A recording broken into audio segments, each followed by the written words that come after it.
Hi, is me Prince. എല്ലാവർക്കും black Tollywood ചാനലിൻ്റെ പുതിയൊരു വീഡിയോയിലേക്ക് സ്വാഗതം.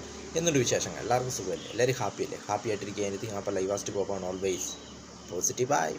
അപ്പം നമ്മളിന്ന് നോക്കുന്നത് ബ്രഹ്മയുഗം, മൈ എക്സ്പെക്റ്റേഷൻ, ബ്രഹ്മയുഗം മൂവിയെക്കുറിച്ചുള്ള എൻ്റെ പ്രതീക്ഷകൾ. അപ്പോൾ അതിനെക്കുറിച്ചാണ് നമ്മൾ നോക്കുന്നത്. മമ്മൂക്കയുടെ ഏറ്റവും പുതിയ ചിത്രമാണ് ബ്രഹ്മയുഗം എന്നത്. ഫെബ്രുവരി 15 ചിത്രം തിയേറ്ററുകളിലെത്തും.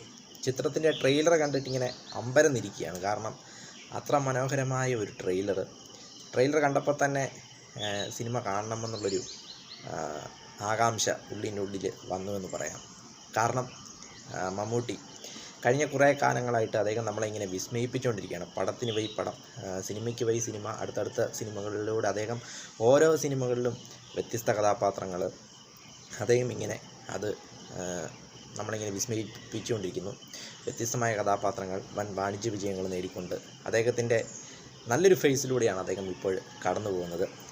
ഭീഷ്മവർമ്മത്തിൽ തുടങ്ങിയതാണ് അദ്ദേഹത്തിൻ്റെ ആ ഒരു ഫേസ് എന്ന് പറയുന്നത്. അത് കണ്ടിന്യൂ ചെയ്തുകൊണ്ട് പോകുന്നു. റസാഖ് ആയിക്കോട്ടെ, നൻപകൽ നേരത്ത് മയക്കം, കാതൽ, കണ്ണൂർ സ്ക്വാഡ്, ഒടുവിലിത, എബ്രഹാം ഹോസ്ലർ, അതിലും നമ്മളെ അദ്ദേഹം വല്ലാതെ അങ്ങ് വിസ്മയിപ്പിച്ചുകൊണ്ടിരിക്കുകയാണ്. അപ്പോൾ അദ്ദേഹത്തിൻ്റെ ആ ഒരു ട്രെയിലറിൽ കണ്ട ആ ഒരു ചിരി ഒരു നെഗറ്റീവ് ഷെയ്ഡ് ആണോ എന്നൊരു ഡൗട്ട് വരുന്ന രീതിയിലുള്ളൊരു കഥാപാത്രമാണെന്നാണ് എനിക്ക് തോന്നുന്നത്. ആ ഒരു ചിരിയെ കണ്ടപ്പോൾ ഇങ്ങനെ അമ്പരന്ന് പോയി. ഈ മനുഷ്യൻ 72-ാം വയസ്സിലും നമ്മളെ മലയാളികളെ ഇങ്ങനെ വിസ്മയിപ്പിച്ചുകൊണ്ടിരിക്കുകയാണ്.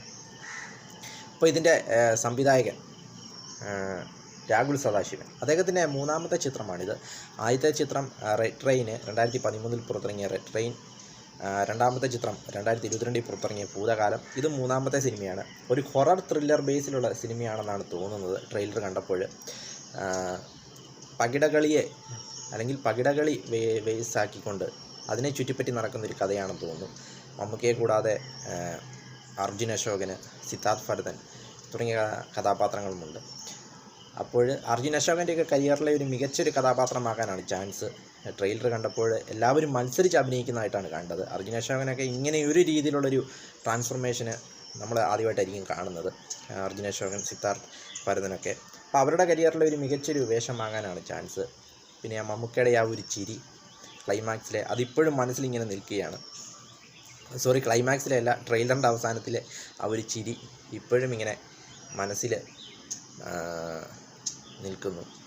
അപ്പോൾ ഇതിൻ്റെ സിനിമാറ്റോഗ്രാഫി ഷെഖ്നാദ് ജലാൽ, വളരെ മനോഹരമായ സിനിമാറ്റോഗ്രാഫിയാണ്. ട്രെയിലർ കണ്ടപ്പോൾ തന്നെ നമുക്ക് ആ വിഷ്വൽസൊക്കെ ഇങ്ങനെ നമ്മുടെ മനസ്സിലേക്ക് അങ്ങനെ പതിഞ്ഞു. ഫുള്ള് ബ്ലാക്ക് ആൻഡ് വൈറ്റിലാണ് ചിത്രം ചിത്രീകരിച്ചിരിക്കുന്നത്.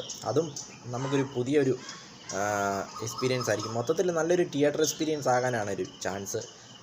ഇത് ട്രെയിലർ കണ്ടിട്ട്. ട്രെയിലർ യൂട്യൂബിൽ തരംഗമായിക്കൊണ്ടിരിക്കുകയാണ്. കാരണം ട്രെൻഡിങ്ങിൽ നമ്പർ 5-ലാണ് ഇപ്പോൾ ട്രെയിലർ.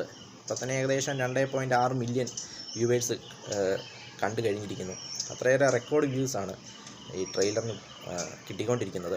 അപ്പോൾ മമ്മൂക്കയെ സംബന്ധിച്ചിടത്തോളം വളരെ നല്ലൊരു ഫേസ് ആയതുകൊണ്ട് തന്നെ ഈ ഇന്ത്യ മൊത്തം അദ്ദേഹത്തിൻ്റെ ചിത്രങ്ങൾ ഇപ്പോൾ ഉറ്റുനോക്കുന്നുണ്ട്. കാരണം അന്യഭാഷകളിലൊക്കെ നമ്മൾ കാണുന്നതാണ്. കാരണം എബ്രഹാം ഹോസ്ലറിന് ജയറാമേട്ടൻ ഇൻ്റർവ്യൂവിൽ പറയുകയുണ്ടായി, മമ്മൂട്ടി ഉള്ളതുകൊണ്ട് വിജയ് ചിത്രം കാണണമെന്ന് ജയറാമിനോട് പറഞ്ഞിരുന്നു എന്നൊക്കെ പറയുന്നുണ്ട്. അപ്പോൾ അന്യഭാഷയിലുള്ളവരും ഇങ്ങനെ ഇദ്ദേഹത്തിൻ്റെ ചിത്രത്തിന് വേണ്ടി വെയിറ്റിംഗ് ആണ്. കാരണം ഓരോരോ കഥാപാത്രങ്ങളും ഇദ്ദേഹം നമ്മളെ ഇങ്ങനെ വിസ്മയിപ്പിച്ചുകൊണ്ടിരിക്കുന്നത് കൊണ്ട് അദ്ദേഹത്തിൻ്റെ ആ ഒരു നല്ലൊരു ഫേസിലൂടെയാണ് അദ്ദേഹം കടന്നു പോകുന്നത്.